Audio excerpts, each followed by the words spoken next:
Bonjour à tous et à toutes les abonnés de Tindika Tindika Balobi Touro Katia Voka na Katia Tindika Tindika Boya et Belebo s'abonner avec Katia Voka Babi, votre humble servante Amarou dans la bino.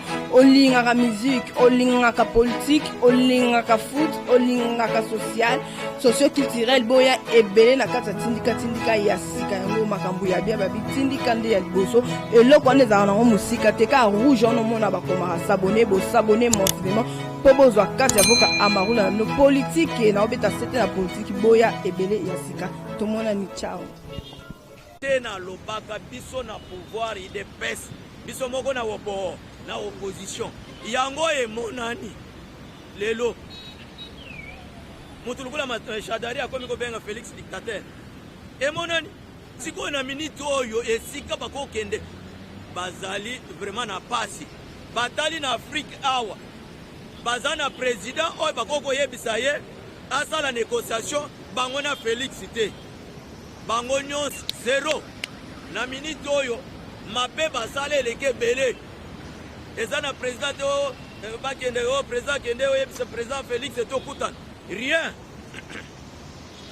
rien lelo mariage o bazo kwa kula mariage etikali kana munoko na bango mais pona biso ba pasteur ya IDPS mariage aboué bien mariage ezalaka lisusu te pota mariage ezalaka okomona mwasi na mobali ba osolola eza bongo te mais oyo mwasi na mobali ba sololaka te est-ce que mariage yango ezali mariage ezate etikali nde na munoko na bango awa eloko bango bazaka koluka kwa habitation yango tozana yango boyoki lobi ke ilunga lugamba zobele ah oui abele etalié abele te etalié mais ayeba ke cohabitation bango balukaki tokomi déjà na yango c'est-à-dire cohabitation wana président nde akozala na makambo nyonso et puis soki alinya nome aloba muto contredire ye azali te puisque azali ye moko na ba ministère nyonso nde oyokaki tango ayebisaki Jeannette Kabila ke jamais na kotali suma makambo asima te nazotala liboso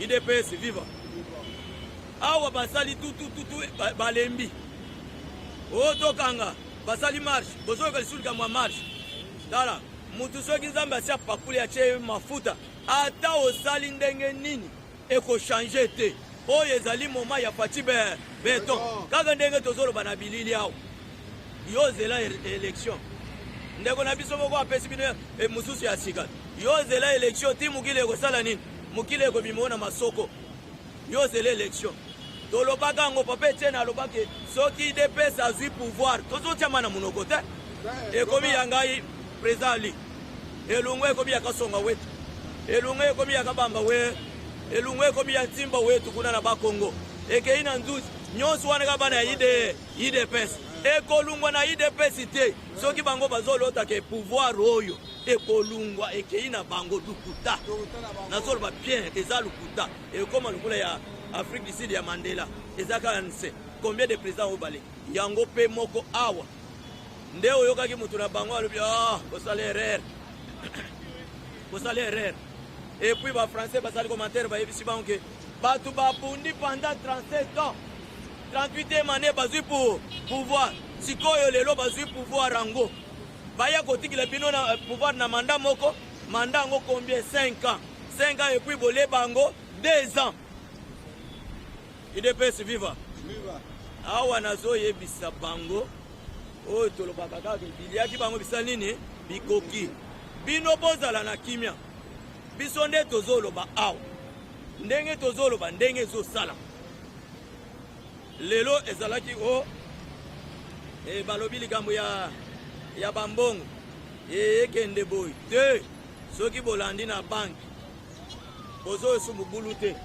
o bayibi mbongo basali bo nakutani na mutu moko soki o PDG kolanda ngai soki koluka ngai tokosolola naye nakutani na mutu moko bazolela ba famille ya mutu wana PDG ya OVD ya office de route s'il vous plaît OVD PDG ya office de route nakutani na mutu moko mutu azali camarade ya famille ya mutu wana bazolela audito eye azolela lobi eske ndeko na biso akwei na mbeba wana IDPS viva na telemi liboso na bino na okosa bino te na zolo ba vérité nazoloba vérité nakuti mutu wana azosolola na bandeko ya PDG ya office de route azotuna eske ndeko na bino kwei na mbeba eske tango bazotuna wana eske Félix aza wana bazobanga nini bazobanga boloko nde yango moni Félix aye lisolo na bandeli bino bango bazofinga toko manipule toko kanga toko sala boye agela ta société moko te dans 2 mois ou bien 6 mois tokozwa pouvoir na biso pouvoir oyo ya bakoko na bino oyo boyaki nango na Rwanda boya bosali 18 ans boya kozwa lisusu sikoyo bamikosi bango moko babosani ke mwana ya nkoi akotikala kaka nkoi IDPS viva oyo eza IDPS soki boyokaka tolobaka ke RDC eloko ya makasi c'est-à-dire IDPS viva po boyeba ke mwana ya mama Marthe ameli makambo nyonso na ba équipe ekomi ya ye na ba musicien bakomi ya tout na ba bébé bazobota lokola tuuti kozwa message baboti bana misatu na chikapa ya ye au na Kishasa baboti P5 ya ye me yoko ya okuta wapi IDPS viva Fachibe awa tozo yemba pona Fachibe ton o matawo kita Javel ezali moins cher bazoteka ngo na zigida osombi omeli oyo toyebisa bandaka la so boy fatisala mokili na yo bakende ba Braza bakende bangola awa totikali na bato balingi Félix po tosi tomoni vision ya Félix lelo banda basali nzela wana na koti nzela wana na moni ke oui Félix aosali musala aza na contrôle mokonzi ye wana mokonzi a suivi ezali mokonzi bayibi mbongo $500,000 bakomi $500 bayibi $500,000 bakomi $500 ale yo ndimi wiyo sako kende ko verifier mais oya ye soki oyibi $100 na tongo yeba ke na 12 heures to yebi ke PDG wana yibi mbongo nde mboka ezokende liboso IDPS viva awa toza Fachi Beton na Jean-Marc Kabunda na CG na biso Kabunda puisque bango nde tozana bango pour les moments IDPS viva tozali pe na chaîne na biso ya Yoka Son IDPS viva IDPS azali mokonzi ya ba parti nyonso ya ville ya RDC mobimba lelo oyo balinga basala susu chambulu kakuna na est point bakangi Fachi azali homme fort yo mekaka ata na ville Kishasa ata na mopanzi ya mboka mekaka bakokanga yo po ndenge ezotambola na mopepe mwa yo yeba eza te IDPS viva nga pasteur na telemi nanu wana natikila ndeko ba président parlement baza ebele aloba mpe toyoka ndenge akolo yango nalobaki topesaka muke puisque mututu alingi aza na posa ya koyoka ya information ndenge nayebisaki bino ke biso tolingaka koyeba esika Félix azolala esika Félix azotambola esika Félix azolia eza bongo te c'est comme ça IDPS tozalaka na tribalisme te tozana bato nyonso na kati na IDPS viva ndeko amata nanu aloba muke bapeza baza ebele baopesa ndamu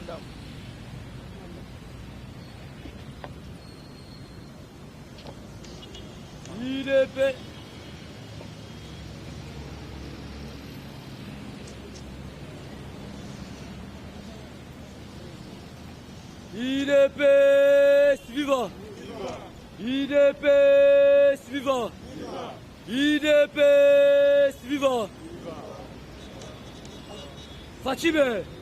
Fachibe beta maboko makasi pona mokonzi.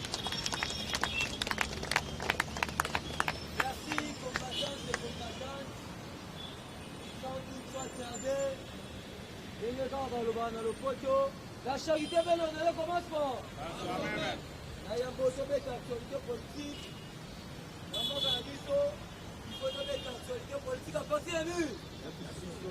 Combattants et combattantes, Pikana et Bisayo,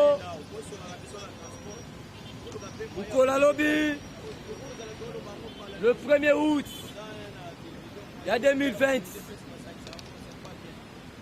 le chef de l'État, Naba Kambinabi sur la partie, bakokende korendre hommage na fin salimete na mosole mokolo alobi lobi ezali mokolo moko historique mpona biso tobungisa mutu mune lobi a commencé par l'institution président de la République akambi na biso parti oyo mpe akozala na mwa kanyaka na ye po kolongwa awa ti mosolo eza musi toujours l'actualité politique à partir sauf imprévu le 20 août awa bakambi na biso à partir bazo-honorer bacombattants et combattantes sur l'ensemble du territoire national oyo basilaki kotika biso le 9 juillet ya 2020 ezalaki mpona intérêt ya bafamille na bango te ezalaki mpona intérêt ya peuple ko balobaki non non non osar malonda koleka char yango conformément article 5 ya constitution ya mboka na biso balobi le peuple est souverain yango le chef de l'état lokola aza na mandat ya peuple congolais balobi bamata bakita osar malonda koleka akozala jamais investi par le chef de l'État mais namoni na ngambo mabunda azali kosate te na yambo bakende na vacances parlementaires mabunda asali déclaration ezali déclaration ya provocation azoloba na niveau na ye akoki jamais koanile osar malo asengi na baparti composante bamema bakombo ya bato mosusu bakolanda ngolo bayete vice président rapporteur na bato mosusu yango biso tolobi boye rentrée parlementaire wana ozala le 15 septembre biso nyonso na balabala ye parce que wana ezali provocation seke mpo na bango candidat na bango eza kosala malo mais biso tolobi boye toza na besoin ya candidat oyo akondimama na bato nyo mais bino bozali kofabrikele biso candidat fantôme oyo peuple congolais alingi te yango biso nyonso le 15 na balabala ye toujours na actualité politique ya mboka na biso combattants et combattantes bilengela mpo na pandémie oyo mokolo alobi ministre agriculture ya Zimbabwe akufi na coronavirus bomilengela combattants et combattantes malade ezali tala nanu niveau ya ministre agriculture me akufi na coronavirus moto aliaka malamu avivaka malamu na bakondition nyo me akufi yango combattants et combattantes nasengi na yo bilengela ata tozali ebele awa lata kashine na yo mpo na yo sepro ta mamnali koloba eza réel ministre ya Zimbabwe a charge ya agriculture ya Zimbabwe aza lisusu te toujours na actualité politique ya mboka na biso le coordonnateur ya lutte contre la corruption na kombo ya Gislin Kikala apesi instruction na bainspecteur ya finance nyonso naloba te l'inspecteur ya bafinance bazwi musala le coordonnateur ya lutte contre la corruption na kombo ya Gislin Kikala ancien avocat ya baron ya Bruxelles asengi na bagestionnaire nyonso oyo bagéraka baentreprise publique nyonso ya l'État mutu nyonso oyo aza na biloko ya l'État voiture ya l'État adetourna mbongo azongisa ye mo avant ke audit ebanda bobetela ye maboko asengi na bango parce que avant audit ebima mutu nyonso motema malamu oyo ayiba mbongo ya l'État ezala lopangu ezala dollar ezala nini azongisa ye mo babiloko ya bone ntango Kabila ezalaka esengaki kaka Faci Beta aza président de la République Toujours l'actualité politique en mboka na biso. Combattants et combattantes. Bientôt, sauf imprévu la fin du mois, audit. Et ça, bandana seni. Nanga, akoki jamais kokenebo. Il faut pas auditer, pas inspecter en fille. Banda, azwa, banda koma la tête à seni. Il faut pas auditer. Bae bae tembongo ala sala kina ngoni. Yango, ba inspecteur en finance bazu musala. Tangu to ali koloba wa na ba entreprise nyonso, ba mandataire public basali kolé. Toujours l'actualité politique en mboka na biso. Na banzi ete ba nouvelle unité. Oto ali kobenga ba NI. Le chef de l'État Félix Antoine Tshisekedi na discours na ye il y a le 13 décembre 2019 na palais du peuple. Le chef de l'État a salaki clair. Aloba qui était ba nouvelle unité ba ko mécaniser bango na fin avril. Mais ce qui s'est passé ezali une pandémie ya Covid-19 ne sali ete ba mécaniser bango parce que mbongo ebele combattants et combattantes pour en réalité nakoki kotangela yo mbongo oyo ebimi na Covid-19 combattants to dépassé plus de 17 millions de dollars oyo ekei pour la Covid-19 aujourd'hui komona yango le chef de l'État a pesi instruction la ministre EPST na fisi na ye fin octobre awa ba nouvelle unité bakozwa mbongo na ba nalobi boye 132 000 nouvelles unités seront mécanisées na fin octobre. Beta maboko makasi mpona mokonzi. Kabila asali 18 ans atikala jamais qu'on se souvenir na 132 000 enseignants non mécanisés. Et c'est là qui Félix Antoine Tshisekedi la chef de l'État pour être bon honoré ba. Mais bête la mokonzi mboka maboko. Toujours l'actualité politique en mboka na biso. Combattants et combattantes. Sikana Ebisayo. Le ministre de l'Intérieur Gilbert Kakonde a sali déclaration. Mais il m'a tali recensement. Parce que le recensement, oyo biso tozali kosala, ezali différent. Na oyo Kabila lingaki kosala. Kabila linga sala recensement en 2015 pour na ale kisa mandat pour azwa troisième mandat. Mais ministre intérieur alobi boye. Uta Mobutu totikala koyeba nombre d'habitants oyo bazomela sur la scène du territoire national. Esengeli ba recensé batunyo ba 80 millions d'habitants boyoka baloba na ba historien ba géographe ezalaka ba estimation 80 millions d'habitants selon les géographes ezalaka na 2005. Mais il y a combien de bana bazali kobota ma mikolo na mikolo yango le ministre intérieur Gilbert Kakonde asengi tokende na recensement wana ekoki kolia biso ya mtu ba une année à 2 ans. Est-ce que la 2023 élection kozala naloba te Donald Trump asali déclaration alobi suite ya pandémie ya Covid-19 ekozala impossible élection ezala na fin en novembre. Wana Donald Trump grande puissance oyo bazali na mbongo ebe et balobi ete bakozala na impossibilité organiser scrutin présidentiel na fin novembre.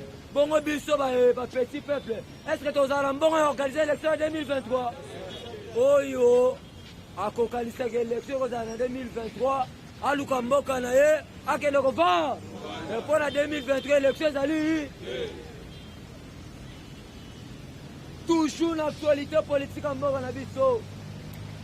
Rencontre oyo boyokaki ya Jeannette Kabila na ancien directeur général ya ane na kombo ya kasa dinembwe ezalaki rencontre moko oyo bakendaki kosenga mea culpa oyo bato ya lopoto balobaka France pardon c'est que Chanel Kabila ake koplaide et pas le commandant suprême les forces armées na la police nationale Félix Antoine Tshisekedi po ete babatela famille ya Kabila famille politique te mais famille biolo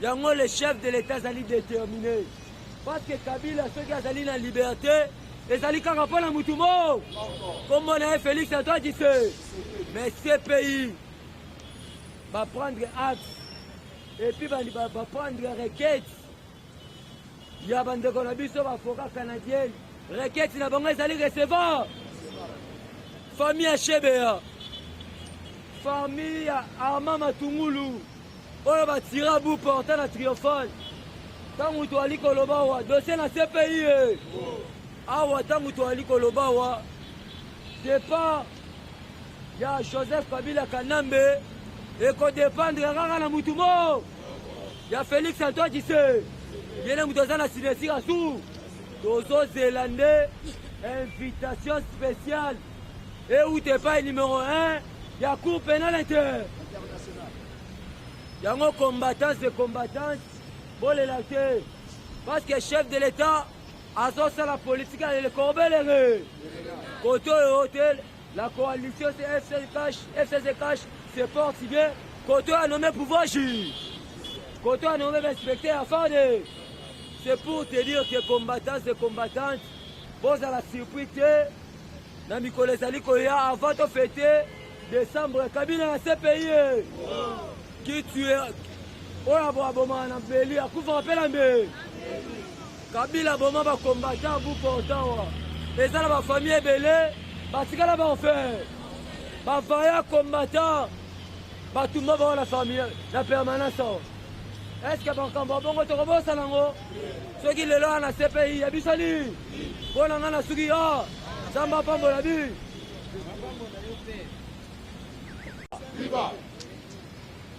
nde toloba avion moko euti bakita na dingaka tokoyoka lelo Kabila azalaki ngati te na minute ene toloba Kabila aza na kisantu ake kosala nini na anniversaire oyo bakenda ya mwasi ake libela okoyoka déplacement ya madame Olive Lembe Kabila vers madame première dame ya RDC maman Denise Nakero akenda koluka nini okoyoka na réponse oyo madame Denise apesi ye Jeannette Kabila sort de son silence boyoka makambo alobi idopesi viva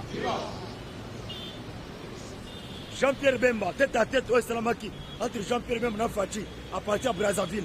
Bemba a sollicité à le Premier ministre. Dans le remaniement de Koya. Bazaïba a tweeté. À l'objet Bemba, Soka Kendaki, pour engager personnalité sans engager parti allié. Donc Bemba, la minute, à l'Ukagato, parce que le remaniement, liste César, liste César, mais sa présidence de la République. Et nous, quand Balobi est très malade, nous avons une évacuation en Afrique du Sud. Pression. Fatima. Kabila est très dangereux dans la bande. Va changer. Société en atra. Va changer on a port à l'aide. Port à l'aide. Et ça l'aide. Et ça à Zoé Kabila. Babylon koka ka leta basuka batizika kombo ya leta ba changer sep ba combien ba changer on a LP ba changer terrain ya ba vu terrain ya Kankokolo ba chango ba tongi banda kwa Oasis o mona Oasis wana awa Fikin cité ya Zoé o place mona ba supermarché banini ezali terrain ya leta ya Fikin ba tongi ba biloko na bango privé va changer Sinat, va changer PPC. Il doit penser viva. Je camine, va diviser en va penser partir comme un dernier trait. Comment on peut exploiter? Orgaman, va changer on a égal. Olive Lembe. Égal au moment où tu vas poisson, orgaman va bomber va changer comme égal et comme privé. Donc la société a aidé ces actes. Quel na concentré au monde. Pour retrouver à l'aide, on des autres, les autres causes en bon. Il y a l'État qui te compte sur son bon côté. Il y a l'État qui fait. Ça, c'est quoi ça? Le peuple congolais se souffre. La société nous en boca et comme la société privée. Pour que ce soit quand les obétants. Et toi, si tu as 7000 hommes armés dans une autre armée. Les 5 août, Balobi Kanyama, Nanana, Major Karine, va correspondre à la crime là-bas. Les 5 août. De paix, viva! Viva! Maintenant, tamponne le 3 août. À Ben Chole, Némi Mouilania, so basala qui déplacement, bakeko kota la caméra, bakenda qui va influencer caméra que dans mon coya audience en appel à cité combat Fati. Dans denga lokuta, bakeko influencer à partir de prison. Dès tout le monde va interdire. Mutu moko ta kota prison kota kota caméra. Donc qui tengeyezo alobi influence bo memi kuna. Ko sala loko moko te, boko appel sauter. Parce que l'autre chose, c'est vérité, comme on s'en un front contre l'état de droit. Oui, que l'état de combattre l'état de droit. Nous avons un pays où est mata, où est progressant, prospérant et développant. Et ça justice et tombe là-bas, je vais payer. Tout soutenir Fatine à l'île de la justice. La imposer l'état de droit dans mon canal. Beaucoup de monde. Et le papa nous a déjà volé en cravate. C'est déjà un pas. Pourquoi? Bateau nous sommes dans la société, bateau nous sommes dans le ministère, bateau nous sommes dans la gestion, il y a la chose publique à comme la Kobanga. C'est comme bon que c'est direction Moko, comme on a un trésor public. Il y a un de développer Congo. Et de plus, viva! Donc, nous devons être vigilants. Dans le bien les 5 août, au Koyoka, tango fort à Sengi na Fati, à bien sécuriser malam. Parce que bien missi ba secret, ba top secret. Ah oui, ça Koyinda. Koyoka carte de Nezo Betamao. Donc Fati a répondre Jeannette Kabila Leli. Abimi a défendre Ndekonai. Boti Kang Yaya Nangai, Abuma Mutute. Ah, ba crimo et seulement yo bien côté. Koyoka sko carte ni tambe mambaye wana. Azemisa mwana batu. Bébé ango mutilo kola tamema. Bébé na ba kokana. Moyen akonga neza. Soko tali mwana akotambe mamba pi. Okoyoka. Il te pèse viva. Awa yaya. Eloko torobaka tu mama awa. Monsieur Trump banda kota kina se plana na makasi. Na se plana mwana viens nga mwana matete fort. Ya kolala la mukabele ale bo infliger Corée ba sanction. Corée comme on discuter ba. Alala la mukale bo pesa Chine ba sanction. C'est fini abimi akei. Papa, awa la ka la muki vie abimi. Abi conférence pe bo benga ba. Ba tuna hebe presse bo benga ba presse ya. Trump a sa conférence de presse. Akoloba nini? Trump alinga te kanche guerre ou bien nini? Ba yoka boye. Monsieur Trump, il dit c'est l'élection. Il dit papa, à Betibor habité. C'est la toute première fois dans l'histoire des États-Unis d'Amérique va prolonger l'élection. La RDC prend acte de prolongation des élections aux États-Unis d'Amérique. Base viva! Ah ouais, viens dans mon président, ça va être petit. Ah oui, c'est la simple. Politique à Trump, n'est politique à Fatih. Baba chrétien, baza combattu ma casse de deux individus. Fatih na Trump, baza combattu ma casse. Parce que façon Fatih accéder au pouvoir, de façon Trump accéder. Donc combattu même par miracle de Dieu. Pas bêti, un homme avec Dieu. C'est le miracle. Donc, mon Trump, avant campagne, a bon de l'époque. Ce sont les deux chrétiens qui sont dans le monde. Les chrétiens peuvent accéder à la et puis ils peuvent imposer parce qu'ils ont leur Dieu. Avant de faire la campagne, ils prier là qui imposer ma boque, pasteur rebellé.